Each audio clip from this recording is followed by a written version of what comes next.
Pallet shelter opened more than 2 weeks ago, and about 75% of those units remain empty. Action News Now reporter Tori Apodaca is live from Annie's Glen in Chico, where many homeless people are still living in tents. So, Tori, what's keeping them from making that move? Some with dogs say they don't want to have to muzzle them at the pallet shelter site, but most of the people out here are ready to go. Now it's just a matter of connecting with outreach and engagement and then actually moving. It's huge for a lot of people.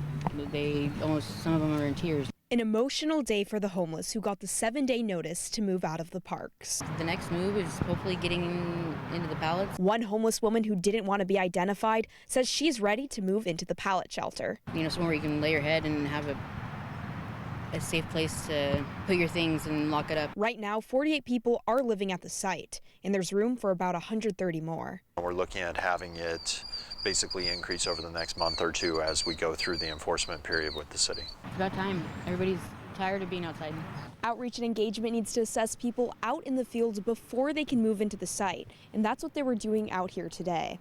The basis and reasoning behind this is not only do we want to get people to, healthy solutions and have them push forward, but we also want to get our parks and waterways clean. Behavioral Health is out at the site twice a day working with the homeless. Guests are requesting, when we talk to them, bus passes, cigarettes, food, transportation, Wi-Fi, and help with day-to-day chores or responsibilities. The site is also working to help those staying at the shelter find work. It's an opportunity to get your feet in the door and to get a job, get on your feet, be successful.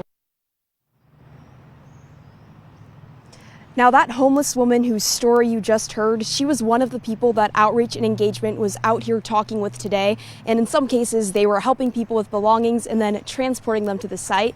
And actually, just in the past 30 minutes, she returned back here to Annie's Glen with the new pair of keys. And she told me that she was so surprised by what big of a space she's going to have at the pallet shelter site. And also, she said there were a lot of familiar faces as they were the people that were staying out at camps like this one. And she's just really looking forward to getting herself back out on her feet.